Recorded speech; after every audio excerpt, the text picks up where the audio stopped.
let's talk Celtic transfers from the ins to the outs and everything around the club. So let's firstly start what's happened pre the window as such. So Ange left to Spurs. Good luck to him, 5 out of 6 trophies as a manager, coming at a time in need. We were so far behind after the COVID season to just dominating Scottish football. Jota left, 25 plus million to Saudi Arabia.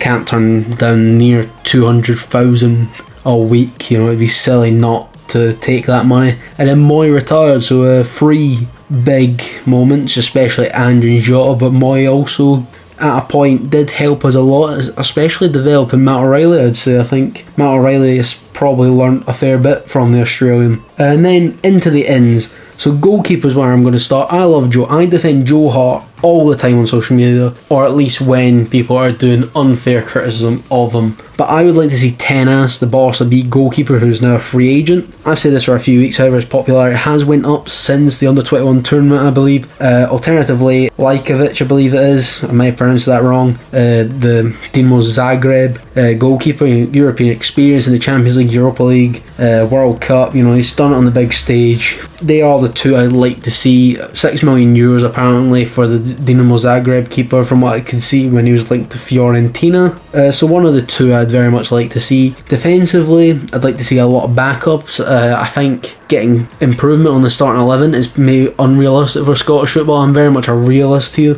If we can get better than Starfelt, Taylor, Vickers, Johnson, it's very unlikely. But if we can, I'd like to see it. But realistic, I'd like to see some backup. A better backup centre back than Welsh or Yuki Kobayashi. A better backup left back than Bernabe. And this one I'm not too fussed on, but if possible, a better backup right back than Ralston. Not really got a suggestion. Right back, I was thinking maybe the boy from Motherwell, but he looks like he's going to Sturm Graz now. They are ones I'd like to see an improvement on. We had one on loan for the first half of last season in Jens, but he knows he's good enough that he could start in a Bundesliga side, and he's done that with Schalke before then going permanently to Wolfsburg, I believe, so good luck to them over there. And then into the midfield, I'd like to see an attacking minded or someone who can fill in multiple positions. So the only rumour I've really had like that could maybe replace Moy is Donny van de Beek, but it wasn't really strong rumours. They were kind of just the two journalists named a bunch of teams, so I'm just going to say his name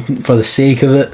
We have brought in Home this window, and Tilio, who can play on the wings. Is he a Jota replacement? I think he's more of a right winger from the scene of things, so maybe not a bad replacement if he leaves. However, speaking of left wingers, I'd like to see us get Carlos Borges, I believe his pronunciation, from Man City's youth academy. Looks very good, and apparently would be £10 million to get, from the links at least it seems, if Nottingham Forest were to get him. So I do think if he's even a tenth of the hype, it'd be worth it. But if there's a low buyback clause, maybe we'd put it into a little bit of doubt. But if he's that good, then maybe it's worth taking not too much profit on and breaking the record. It'd be a big marquee and a big statement. Just like if we get either of the goalkeepers, it'd be a statement, especially if we want to progress in Europe and replacing a person like Jota. And then moving to the outs, I kind of just want rid of a lot of the dead wood, so like your McCarthy's, your Sorrows, people wasting money on like a Jete, Barkas, I believe is already gone, I would have named him. And then I'd like to loan Scales and try and maximise the amount of profit we can get on him perhaps. And then Welsh is somewhere in between, where if we don't get the fee that the club would want, I would probably just loan him and try and get the fee next summer. And that's kind of my thoughts at the moment, because we've not had too much to work on, bar the likes of £15 million winger, the Swiss winger, and Scott McTominay. But Scott McTominay is like 30 million, this boy's 15. I think that's a bit much, but in that like £10 million range, I think it's possible. That's why I say Carlos Borges is probably the marquee player that I would suggest. So let's see what Reiss and Cal had to say. So here we are at the new season, and the way, draw the way. We have another crack at the Champions League, but before that, we need to sign some new players.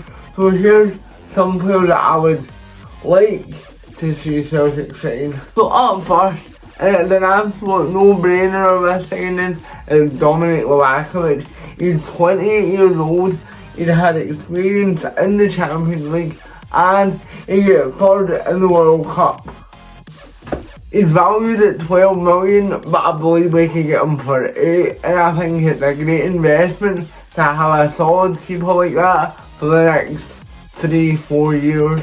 The next signing that I would like to see at Celtic is Tilio from Union Berlin. Now listen, I love Starfield. I think Starfield was great, but I do think we need a bit of an upgrade in the centre back position, and I think Duke would be perfect to play alongside Carter Vickers. The fee is a bit pricey. We'd be looking at 20 million, but I think that's worth it because she's such a solid defender. Only difference is Union Berlin also have Champions League football and playing a good league, so the likelihood of him coming to Celtic is very low, but it would be a great signing and a huge statement of intent from Celtic. Now, the last signing I want to talk about is bold with a capital B, but I think it could just be our attacking replacement for Jota, and that is 25-year-old Richard Doan from Freiburg. In Germany last season, he got 14 goals and assists, but most importantly, he got 2 goals in the World Cup, and that showed that he can do it on the big stage. Similar to Ducky, we would be paying about £20 million, but like I said, we need that marquee signing, statement of intent. If you think about it, the front three of Maeda, Kyogo and Doan could be something special that also gives Doan an incentive to come to Celtic so he can play with Japanese teammates. Are these signings realistic? No. Will they happen? Probably not. But are they exciting? Yes, and that is what we need under Rodgers. A bit of excitement. And in terms of former players coming back, like the Belly, Erinisi, Tierney, I think that is great, but I think it's best to cherish the memories that they made and push on in Europe as a squad as well as a club. Home looks so good on the ball, he's definitely an eye for a pass, he's really confident on the ball and in how he dribbles. He looks like he's got the ability to play the 6, 8 and a 10. He's very versatile, which is good for Rodgers because he likes to tinker in games and between matches play people in different positions. Tilio as well can play on both ends, mostly coming off the right onto his left foot, but he looks unbelievable on the ball, confident, maybe not as fast as other wingers are, technically really good, just like Jota. I think they'll both be really good under Rodgers. In terms of future incomings, goalkeeper is number 1 for me. I love Joe Hart, he's been a brilliant servant of the club, but if we want to realise Rodgers' European goals, we have to get a goalkeeper that's comfortable on the ball, but is a really good shot stopper. This held us back massively under Ange last season in Europe. We really can't let it hold Rodgers back again this season like it did during his first spell at the club with Craig Gordon. In terms of players we could look at, Arnaud Tenas from Barcelona base seems to be the one Celtic fans online quite like, ticks all the boxes and is available on a free transfer. We definitely have to spend upwards of 7-8 million as well for this position if we want to be serious, if it's not going to be Tenas. Fabian Rieder, the player on everyone's lips because of the influx of rumours coming from the press and the forums, one of the big targets for Rodgers, and it's for me a complete no-brainer of a signing. With the futures as David Turnbull really quite up there, I think a player like Rieder would be not only a good signing but one of a 10. The rumoured 50 million price tag is a risk big clubs have to take, and with it now being 6 years since we originally broke the transfer record with Odsonne Edouard, I don't think there's a better time than now to break it, and I think Rieder would be the perfect player to do it with.